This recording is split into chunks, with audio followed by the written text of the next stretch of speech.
3.5 मुहूर्तापैकी एक अक्षय तृतीया आपल्या जीवनात सुख, समृद्धी, समाधान आणि शांती लाभो ही ईश्वरचरणी प्रार्थना।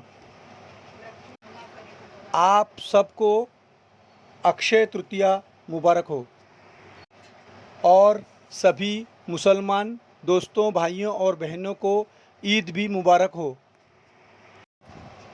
नमस्कार दोस्तों, आज नीतू जी आपके लिए लाई हैं कुटू का चावल का दलिया, जिसका मैंने लिंक है जो अपने डिस्क्रिप्शन में दिया है। आप देखिए और शेयर और सब्सक्राइब कीजिए। Thank you very much. और जिन लोगों ने इस चैनल को सब्सक्राइब नहीं किया है वो कृपया इसे सब्सक्राइब कर दें, अपने दोस्तों तक इस वीडियो को पहुंचाएं। Thank you very much. Good morning दोस्तों, अजय तिवारी बोल रहा हूँ राशि एडवर्टाइजिंग से। आज ईद है तो मेरे मुस्लिम भाइयों बहनों और साथियों को ईद मुबारक। और आज मैं अपनी शुरुआत एक कहानी के द्वारा करना चाहता हूँ। ये कहानी है दो मेंढकों की। दोनों जंगल में साथ साथ रहा करते थे। एक पतला था और एक मोटा। दोनों साथ में ही खेला करते थे और पूरा दिन साथ में जंगल में घुमा करते थे। वे दोनों साथ में तालाब में कूदते, उछलते और मस्ती किया करते थे। उन दोनों को तालाब के पास नई नई जगहों पे जाना, घूमना बहुत अच्छा लगता था। एक दिन ऐसे ही साथ में घूमते घूमते दोनों एक खेत में पहुंच गए, जहां उन्होंने देखा कि एक लड़का जो एक की ग्वाला था, गाय से दूध निकाल रहा था। उन्होंने कभी भी ऐसे किसी को दूध निकालते नहीं देखा था। वो हैरान होकर उसे देखते रहे। थोड़ी देर बाद ग्वाले ने दूध निकालकर उसे एक बड़ी सी बाल्टी में रखकर वहां से चला गया। वो दोनों मेंढक दूध को देख के आश्चर्य में थे। उन्होंने आज से पहले कभी सफ़ेद पानी नहीं देखा था। उन्होंने तो केवल जंगल में तालाब का गंदा पानी ही देखा था। कुछ देर बाद दोनों ने डिसाइड किया कि चलो इस सफ़ेद पानी में तैरने का मज़ा ही कुछ और होगा। और दोनों छलांग मारकर बाल्टी में कूद गए और उसमें मस्ती करने लग गए। कुछ घंटे खेलने कूदने के बाद सोचा चलो अब वापस घर जाया जाए। परंतु यह क्या, जैसे ही दोनों ने बाहर निकलने की कोशिश की, छलांग मारते ही फिर से दूध में गिर जाते। दूध काफ़ी चिकना था, जिससे बाल्टी के अंदर की पूरी सतह चिकनी हो चुकी थी। वो जितना कोशिश करते उतना ही फिसलकर फिर अंदर गिर जाते। बहुत देर कोशिश करने के बाद भी जब उन्हें सफलता नहीं मिली तो पतले मेंढक ने उस जाड़े मेंढक से कहा कि हमें गोल गोल तैरते रहना पड़ेगा। हो सकता है यहाँ से कोई गुजरे और हमें देखकर बाहर निकाल ले। लेकिन चूंकि वो खेत में थे इसलिए उनकी आवाज़ भी दूर तक नहीं जा रही थी। बहुत देर तक गोल गोल तैरते तैरते दोनों काफ़ी थक गए। उनकी उम्मीद टूटने लगी। शरीर भी शिथिल पड़ गया, कमज़ोर पड़ गया। मोटा मेंढक छोटे मेंढक से बोला, मुझ में हिम्मत नहीं है, मैं बहुत थक गया हूँ। छोटा मेंढक बोला, हिम्मत मत हारो, पैर चलाते रहो। अगर हमने पैर चलाना बंद कर दिया तो हम डूब जाएंगे, इसलिए हिम्मत मत हारो। मोटे मेंढक ने और थोड़ी देर तक कोशिश की और फिर पैर चलाना छोड़ दिया। जैसा कि आप सब जानते हैं, जब हम मेंटली थक जाते हैं तो हमारा शरीर भी साथ देना छोड़ देता है। परिणाम यह हुआ कि थोड़ी ही देर में उसकी सांस रुक गई और वो मोटा मेंढक मर गया। छोटे मेंढक ने यह देखा तो बहुत दुखी हुआ और मन ही मन सोचा, मुझे ये मौत नहीं चाहिए। और उसने और तेज़ी से हाथ पांव हिलाना चालू कर दिया। उसका विश्वास कि वह अवश्य कामयाब होगा उसे हिम्मत दे रहा था और वो तेज़ी से बाहर निकलने के लिए और तेज़ हाथ पांव चलाने लगा। दोस्तों, आप सभी जानते हो कि दूध को अगर कुछ घंटे मथा जाए तो क्या होता है।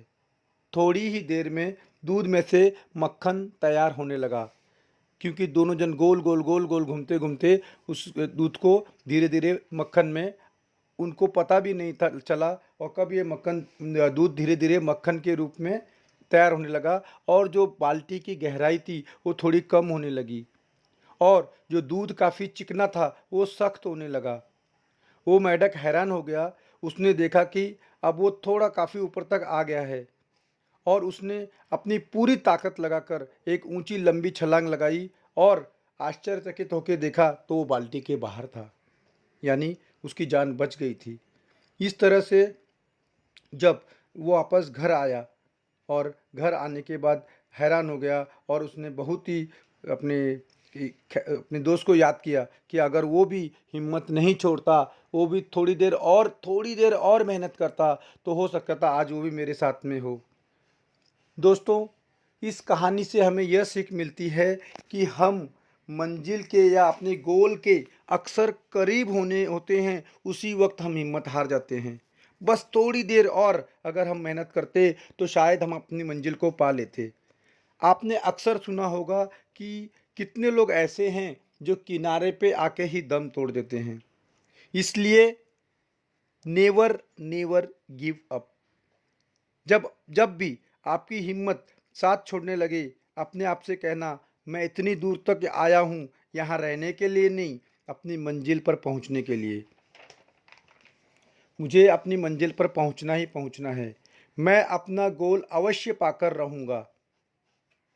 मैंने अक्सर देखा है कि लोग अपनी कंपनी का प्लान 10-12 लोगों को बताते हैं, और जब वो उनका साथ नहीं देते हैं तो वो हिम्मत छोड़ देते हैं।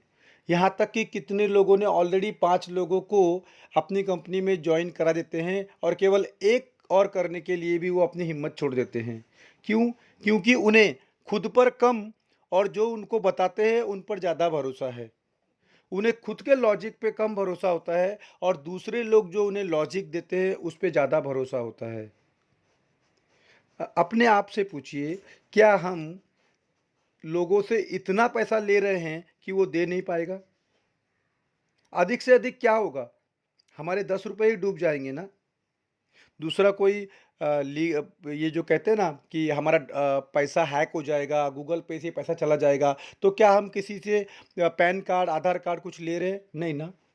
गूगल पे, फ़ोन पे, ये तो आज हर पान वाले गली कूचे, किसी भी पानी पूरी या किसी भी स्टॉल पे चले जाओ, हर जगह पे वो गूगल पे, फ़ोन पे लेता ही है। आज तक कभी आपने सुना है क्या गूगल पे से या फ़ोन पे से फ्रॉड हुआ है?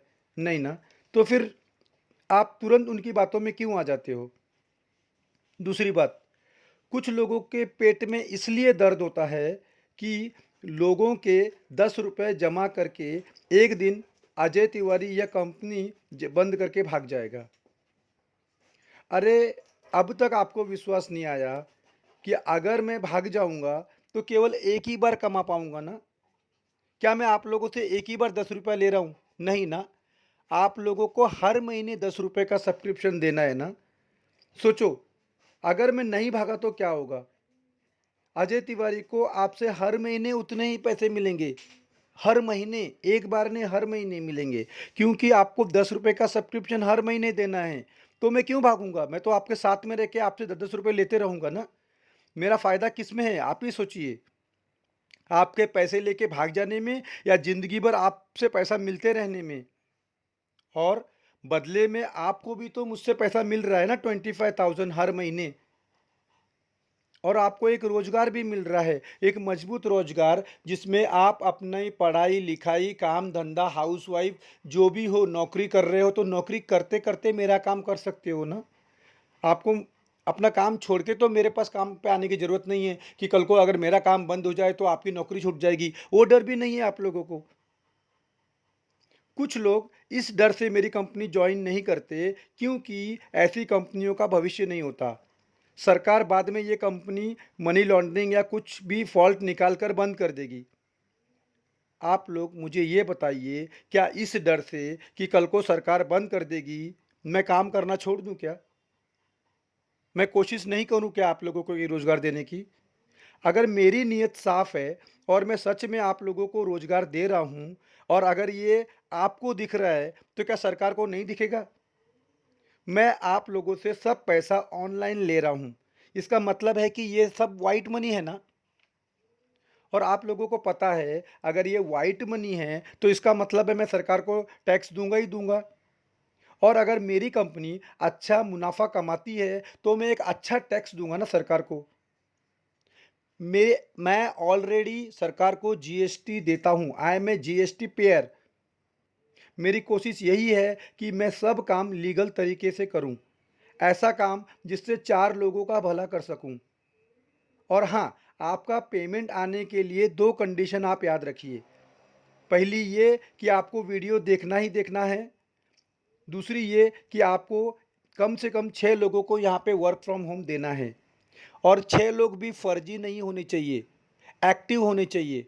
अब फर्जी और एक्टिव में क्या फ़र्क है कि आपने 6 लोगों को काम पे लगाया, 1 हफ्ता हो गया, उन 6 में से कोई भी काम नहीं कर रहा है, इसका मतलब प्लान उनकी समझ में नहीं आया है। वो आप पे मेहरबानी करने के लिए ज्वाइन हुए हैं या आपने उनका 10-10 रुपया लगाया है। तो ऐसे लोगों को मैं फर्जी आईडी कहूँगा। एक्टिव आईडी वो होती है जो आपकी ही तरह वो भी मेहनत करे, वो भी 4 लोगों से पूछे, 4 लोगों को मार्केट में अपना प्लान बताए। केवल मेरे वीडियो के भरोसे मत बैठिए, आप खुद भी उनको बताइए कि कंपनी का प्लान क्या है, आपको कैसे-कैसे पैसे मिलेंगे। तो इसका मतलब आप अब ये क्लियर हो चुका है कि आपको 6 एक्टिव लोगों को ही यहाँ काम पे लाना है।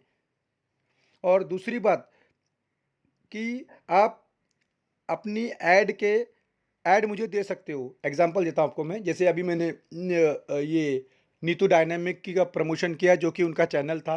अब मैं रीसेलर लोगों को प्रोत्साहित कर रहा हूँ कि वो अपनी ऐड मुझे दें। जैसे कि अगर आप रीसेलिंग करते हो तो मैं 1 मिनट का 40 रुपये चार्ज करता हूँ। 1 मिनट में जितने भी आपके फ़ोटो आएंगे वो फ़ोटो मैं आपको वीडियो में दिखाऊंगा और उस फ़ोटो पे आप अपनी उस प्रोडक्ट की कीमत और अपना फ़ोन नंबर डाल सकते हैं ताकि डायरेक्ट आपको ऑर्डर आए। मैं बीच में नहीं रहूँगा। और आपके रेट में अगर दम है और वो मार्केट से सस्ता है और प्रोडक्ट में क्वालिटी है तो अवश्य आप भी आगे बढ़ोगे। आज का दिन शुभ हो। मुस्लिम भाइयों और बहनों को एक बार फिर ईद मुबारक हो। कल मिलते हैं दूसरा टॉपिक लेके।